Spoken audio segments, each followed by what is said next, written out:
รวันดาประเทศเล็กๆในภูมิภาคกลางฝั่งตะวันออกของทวีปแอฟริกากำลังเป็นประเทศที่ถูกจับตามองเรื่องการท่องเที่ยวที่ยั่งยืนที่มุ่งเน้นเรื่องการสร้างรายได้และการอนุรักษ์ธรรมชาติไปพร้อมๆกันโดยเฉพาะเรื่องการเดินป่าเข้าไปดูกอริลลาอย่างใกล้ชิดรวันดามีวิสัยทัศน์และแผนการสร้างรายได้จากการท่องเที่ยวอย่างไรติดตามกันได้ใน The Innerview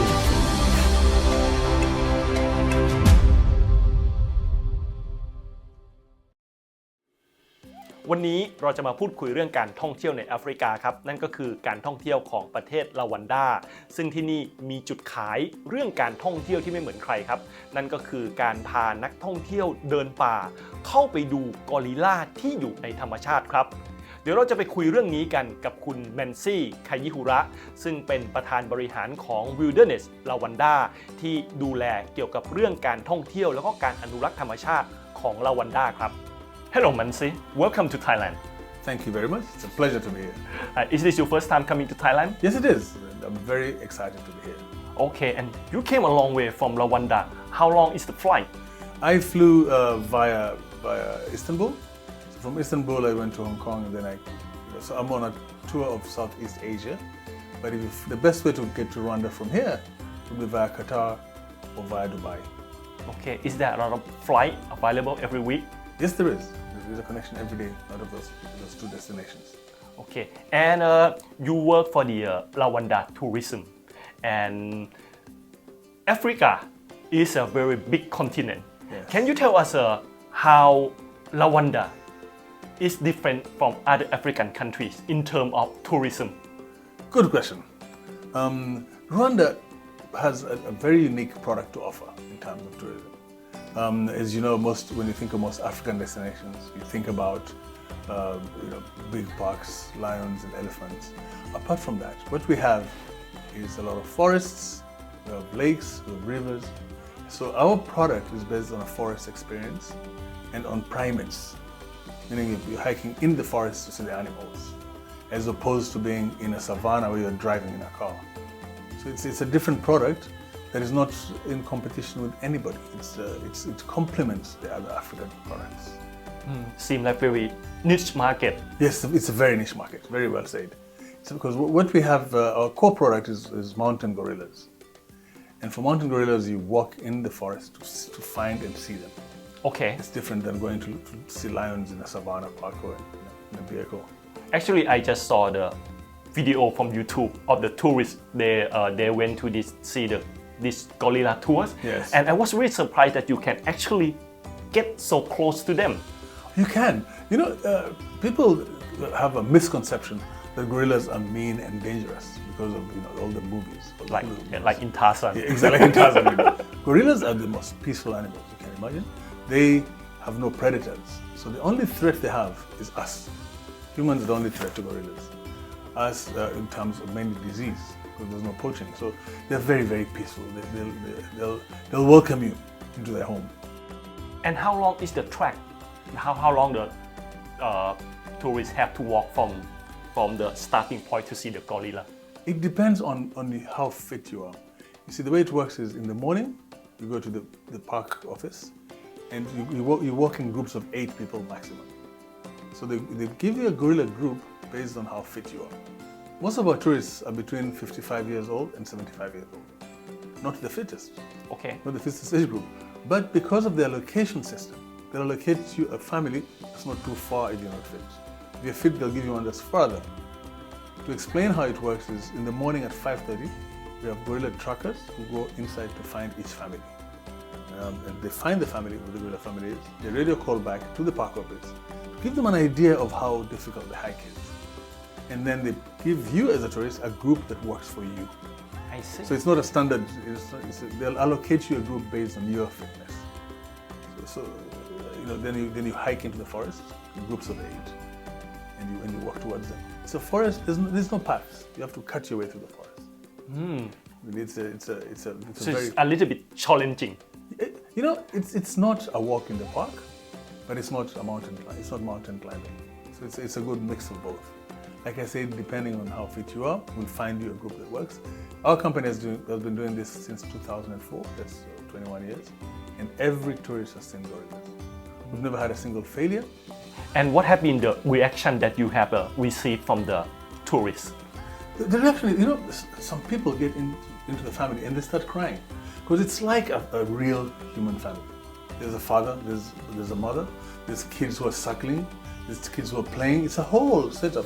And that's why I say that I feel that they're comfortable, because if they're not comfortable, you will know. They'll move, if they're not comfortable. But if they let you sit there and spend time with them, they're comfortable with you. That's why it's limited to 1 hour. So 1 hour you have to leave. I see. You can imagine if somebody comes into your house and sits in the house and just sits and doesn't. You don't want to bother them for too long. Too long, exactly. For too long. So it's maximum 1 hour for a group of maximum 8 people. Spend time with them. Take all the photos you want, but no flash. The flash will disturb it. And you have guides who tell you what to do. And the similarity between apes and humans is so touching. That's when you realize that really evolution makes sense. Because you see, we share most of our DNA with them. Over 96%. They are very much like human. They're very much like human. Very much like human. And I seen that the track actually is quite a good opportunity to see the beautiful landscape of Rwanda. And we also forget the beauty of being in a forest. Because you're walking through the forest to see the animals, but the forest experience itself is breathtaking. Just being cut off from the rush, from the city life, and then being in the forest itself is an experience that's. I see. And a lot of countries, they rely a lot on tourism for their revenues. Can you tell us how significant tourism industry is important to Rwanda economy? Yes, tourism revenue is almost 10% of our GDP, which is very, very important. It's played a major role. It's 10% and growing. And apart from the GDP, we've got to remember that the generation of income also supports the communities around the parks. So income from tourism goes back into supporting the communities. So the income is vital for the economy. It really is. And a lot of countries, they suffer the over tourism problems, like a lot of famous city in Europe, Venice, Paris. Do you have that problem in Rwanda? No, we do not. You see, Rwanda's tourism strategy is based on what we call low volumes and high yields. Meaning you want to bring few people and control the volumes. Because what we're offering is a very ecologically sensitive product that has to be managed properly. So you have to control the numbers. And so the pricing is different, because when you're dealing with few people, pricing is higher up. No, so we're fighting over tourism. We're making sure we have low volumes of tourists, but high value of tourists. I believe that tourism and conservation have to go hand in hand. The tourism product is sold, the money from tourism is put back in conservation and into the communities. Because if you have a tourism product that's separate from the community, and separate from conservation, it's not sustainable. So that's why the pricing is important. How do you price such a small, sensitive product? So that when people started to come more, it means that you charge too low. Yeah, exactly. if the demand goes up, the price goes up. Okay. Because the danger of getting more people into the forest is too dangerous. Because then you kill the environment of the gorillas, and you're killing your product.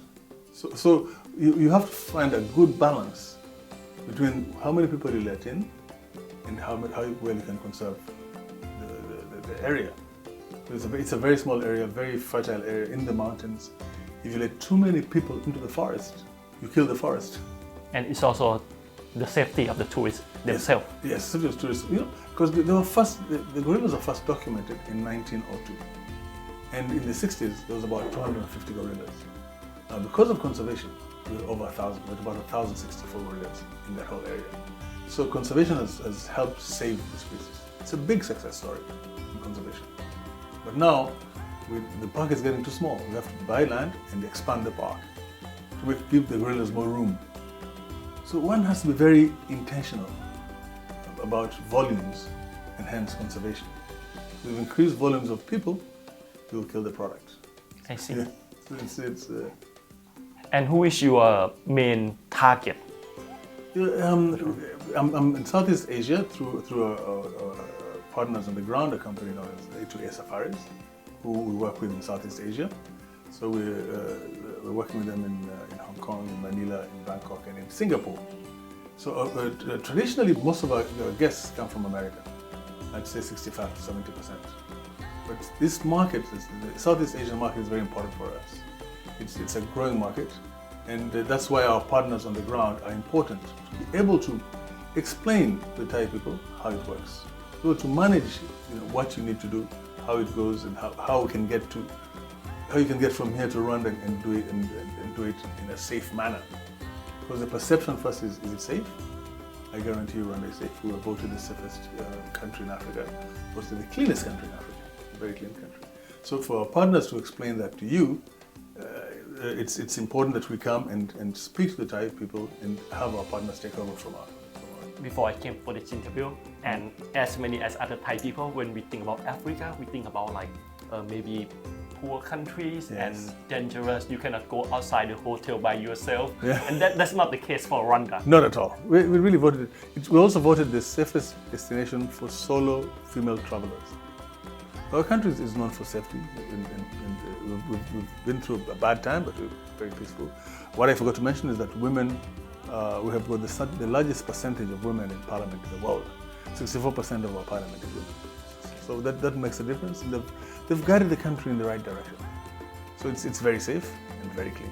And do you get more tourists from Thailand or maybe other countries in Asia like Japan, Chinese? It's a new market for us. We're looking mainly at Southeast Asia. Rwanda does not do large groups. We're a small destination, so we don't do large groups. We do families and couples, individuals. So some markets in Asia do very large traveling groups, but we don't. So we're looking at Southeast Asia as our main market to tap into. So for Thai people, if we want to travel to Rwanda, do we need to do a visa? No, fortunately not. Any destination, any nationality can get a visa on arrival. So you can just land at the airport, we'll give you a visa at the airport. There's no visa regulation in that sense. What other things that Rwanda has to offer for the tourists? We've got probably the best coffee and tea. We're very Thai good people Arabica. do coffee. Yeah, we've got very good Arabica coffee. And then we've got very good tea in the tea highlands. And Kigali, our capital, has become a really very, what I would say, a very hip little town that's growing well. We even have a Thai restaurant there now. Okay. Yeah. So it's we have that to offer. We have I think we have a lot to teach about peace and reconciliation. We have also a normal safari park that has lions and elephants and zebras. Oh, you have lions too. Yeah, we have lions too, Okay. and a lot of rhinos. Yeah, with a lot of rhinos as well. So that we've got a good combination of a forest experience where you can see gorillas and chimpanzees, and then we've got the safari park that you can do all together in one small country. Because the logistics are easy, the roads are good, like I said, they're safe. So we have a lot to offer. Okay. The other thing that I would like to ask you is that when talk about Rwanda, people tend to think about the genocide that happened many decades ago. Yes. Can you tell us how Rwanda changed from that time until now? We had the genocide in 1994, and really it was a horrible time. We did the worst, and so the rebuilding has been a process based on one, reconciliation for the people to get back together, and two, putting in place policies that help us to move forward. Policies on security, policies on infrastructure, policies on education, on health.